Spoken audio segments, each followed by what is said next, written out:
দর্শক আজকে সবাইকে স্বাগতম। আপনারা জানেন আজকে বিপিএলের ম্যাচে কি হয়েছে। মানে সিলেটের ম্যাচ, সিলেট এবং রাজশাহীর যে ম্যাচটা ছিল আজকে দ্বিতীয় ম্যাচটা, ওই ম্যাচের ম্যাচ শুরু হওয়ার ঠিক আগে কি হয়েছে, যারা মাঠে ছিলেন তারা তো মোটামুটি জানেন, কিন্তু যারা মাঠের বাইরে ছিলেন তারা তো এটা দেখেন নাই, কারণ লাইভ চলে না। মেহেদী হাসান মিরাজ, জাতীয় দলের ওয়ানডে দলের অধিনায়ক, তাকে সেই জুয়েল স্ট্যান্ড, যেটা বাংলাদেশ টিমের ড্রেসিং রুম হয়, ওই ড্রেসিং রুমের পাশে যে স্ট্যান্ডটা, সেটা ক্লাব হাউস এখন লেখা হচ্ছে, সেই জায়গা থেকে সবাই দুয়োধ্বনি দিছে, দুয়োধ্বনি, একদম স্রেফ দুয়োধ্বনি। কিভাবে পারলেন যারা উপস্থিত ছিলেন ভাই, কিভাবে পারলেন? আপনি কালকে মিরাজ যে একটা কথা বলছে সেইটা ধরে একটা ন্যাশনাল ক্রিকেটারকে আপনারা দুয়োধ্বনি দিয়ে দিলেন। এখন আমি যে এই কথাগুলো বলতেছি, আমারে বানায় দিবেন মিরাজের দালাল। এটা বাংলাদেশে একটা নর্মাল একটা বিষয়, যে আপনার মতের সাথে মিলল না, বাস ও হইল গিয়ে অমুকের দালাল, ও হইল গিয়ে অমুকের সাগরেদ, এরকম বানায় দেন। ঠিক একইভাবে এই বেসটা তৈরি হয়েছে সাকিবিয়ান আর তামিমিয়ান, নইলে তারা তো এরকম ঝগড়া করে নাই। ব্যক্তিগত ঝগড়া, তাদের যা মন চায় তা করুক, তাদের নিজস্ব বিষয়। কিন্তু এই যে বিষয়টা ছড়াইছে, সোশ্যাল মিডিয়াতেই ছড়াইছে, ছড়ানোর পরে আপনারা এই জিনিসটা ভাগ হয়ে গেছে। তামিমকে পছন্দ করেন তারা এক ভাগ, সাকিবকে পছন্দ করেন তারা এক ভাগ। এখন যেমন ধরছেন মিরাজরে পুরা কালার করে দিবেন যে মিরাজ এখন ভারতের দালাল। আপনারা এত জলদি কিভাবে ভুলে যান যে 2022 সালের কথা, যে ইন্ডিয়ার সাথে মিরাজের সেই পারফরমেন্সগুলো কি আপনারা দেখেন নাই? ইন্ডিয়ার সাথে সে 8 নম্বরে ব্যাটিং অর্ডারে 8 নম্বরে নেমে সেঞ্চুরি করছিল, ম্যাচ জিতাইছিল, দুইটা ম্যাচ ওই সিরিজটা বাংলাদেশ জিতে 2-1। দুইটা ম্যাচই মিরাজ জিতাইছিল। আপনার মনে আছে কি না, যদি একটু ব্যাকে যান, আমার হাতে এই যে ক্রিকইনফোতে, ব্যাকে গিয়ে ক্রিকইনফোতে দেখেন ফার্স্ট ম্যাচটা কী হয়েছিল। বাংলাদেশ ভারতের 186 রানের জবাবে ব্যাট করতে নেমে বাংলাদেশের 95 রানে 4টে উইকেট পড়ে, তারপর 136 রানে 9 উইকেট পড়ে, শেষ উইকেট জুটিতে 51 রানের মতো জুটি ছিল মিরাজ এবং মোস্তাফিজের। আরেকটা বিষয় একটু বলি, মোস্তাফিজ যে কালকে কোয়াবের প্রেস কনফারেন্সে মোস্তাফিজ হাত টান দিছে, মিরাজ ধরতে চাইছে, হাত ঝাড়া দিয়ে চলে গেছে, এটাও তো ইস্যু করছেন।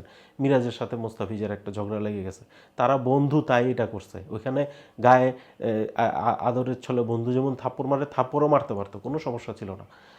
সেই ম্যাচের কথা, মিরাজ 39 বলে 38 করে ম্যাচ জিতেছিল। তারপরের ম্যাচটা দেখেন, পরের ম্যাচটা যদি, ওই পরের ম্যাচে সে কী করলো, সে তখন পরের ম্যাচে আরও বেশি রানের টার্গেট ছিল। আবার যদি একটু খুঁজি, সেই সময় সে 8 নম্বরে নামলো। 8 নম্বরে নামে এই যে দেখেন স্কোর কার্ডে, 8 নম্বরে নেমে সে 83 বলে 100 রানের ইনিংস খেলে, 4টা 6 ছিল, 8টা 4 ছিল, এবং ওই ইনিংসের কারণে 271 রান করে বাংলাদেশ। আর ওই ইনিংসের কারণেই যখন 69 রানে 6 উইকেট পড়ে যায়, তারপরে মিরাজ হাল ধরে। এই দুইটা ইনিংস কিন্তু সে ভারতের সাথেই খেলছে। আপনারা যে ভারতের দালাল বলতেছেন, ভারতের সাথেই কিন্তু মিরাজ ওই দুইটা ইনিংস খেলছে। আপনারা এত জলদি ভুলে যান বাংলাদেশের জন্য সেই প্লেয়ার হিসেবে কী না করছে। আপনি চিন্তা করেন 2022 সালে যখন ভারতের শ্রীধরন শ্রীরাম কোচ ছিল, তখন টি-20 এশিয়া কাপ টি-20 সময় কোনো ওপেনার পায় না, মিরাজরা ওপেনিং খেলাইছে। মিরাজের বুক ভরা সাহস ভাই, সে চাইলে ওপেনিংও খেলে, 8 নাম্বারও খেলছে, টেস্টে যে কোনো জায়গায় তারা নিয়ে ইউজ করছে ব্যাটিং অর্ডারে, সেটা দল করতেই পারে। এবং সে সেইখানেই যে কোনো ফর্মেটে যে কোনো অবস্থায় সে গেছে। টি-20তে ওপেন করছে, ওপেন করতে গিয়ে তার ইনিংস খারাপ হয়েছে, পারফরমেন্স খারাপ হয়েছে, তাই কী হয়েছে, তারা দল থেকে বাদ করে দিছে। এখন আমারে ভাইবেন না যে মিরাজের হয়ে কথা বললে মিরাজের দালাল হয়ে গেছি। আমরা সাংবাদিকতা করি, আমরা যখন লিখি, লেখা মানে কি, মিরাজ খারাপ করলেই তো আমরা লিখি, আমাদের লেখার কারণে তো মিরাজ টি-20 থেকেও বের হয়েছে। যেদিন ভালো করবে আমরা লিখবো, ভালো করলে আবার টি-20 ব্যাক করবে। এখন এই যে মিরাজরে মাঠে যে দিলেন, যারা দিছেন, যারা দেন নাই তাদেরকে বলি, মিরাজ জাস্ট নক করতেছিল ওই সময়, বাউন্ডারির সামনে নক করে, খুব কাছাকাছি ছিল গ্যালারিটা, নক করা বাদ দিয়ে সে গ্যালারিতে তাকায় ছিল, হাসতেছিল। এটা তার দুঃখ, ক্রিকেটার হিসেবে দুঃখ। আপনারাই সমর্থক, আপনারা যদি পাশে না থাকেন তারা কে থাকবে? আর তিনি বলছেন ট্যাক্সের টাকার বিষয়, ব্যাপারটা তার ব্যক্তিগত মত দিছে, তার তো কাউরে উদ্দেশ্য করে কিছু বলে নেই ভাই। ব্যক্তিগত মত দিছে যে আমার ট্যাক্সের টাকা তো আমি দেই, তাহলে আমি আমার এটা তো উপার্জন। আপনি যখন ইয়েতে যান, কোনো ব্যাংকে চাকরি করেন যারা, তারা তো সরকার ব্যাংকের টাকা যে ইনকাম যেহেতু নিজে করে, নিজে ট্যাক্স দেয়, এটার সাথে আসলে দালালির কি আছে? তাদের তাদের ইনকাম করে তো প্রত্যেকটা সেক্টরে মানুষ ইনকাম করেই তো টাকা নেয়, সেও ইনকাম করে টাকা নেয়, এটা তার নিজের ব্যক্তিগত বিষয়। এই বিষয়ে আমারও বলা উচিত না, তার ব্যক্তিগত বিষয় সে বলছে। আরেকটা বিষয় চিন্তা করেন, এই যে কোয়াবের যেই এই ইয়ে বিসিবির যেই পরিচালক যেভাবে বললেন যে এত খরচ করে, আপনারা কি জানেন যে মিরপুর একাডেমি ক্রিকেটে এই পাশে 4টার মতো উইকেট, ওই পাশে 4টার মতো উইকেট ছিল, সেইখানে জাতীয় দলের ক্রিকেটাররা প্র্যাকটিস করতেন। ওই পাশের উইকেট যে ঢাকনা, ওই যে গ্রিন হাউস একটা তৈরি করে ওই উইকেট যে বন্ধ করে দিছে, এটা জানেন? তো আর আর কি ফ্যাসিলিটি দিছে? আপনার জাতীয় দলে যারা খেলে তাদের জন্য ফ্যাসিলিটি না দিলে, আপনার বেঙ্গালুরুর কথা চিন্তা করেন, ভারতে বেঙ্গালুরুতে আপনার বিশ্বের সকল দেশের মতো প্রায় উইকেট ওইখানে আছে, যার যেমনি খুশি সেইভাবে ওই উইকেটে গিয়া ইউজ করে। বাংলাদেশে তো ওই জিনিস নাই, এইরকম কোনো একাডেমিই নাই।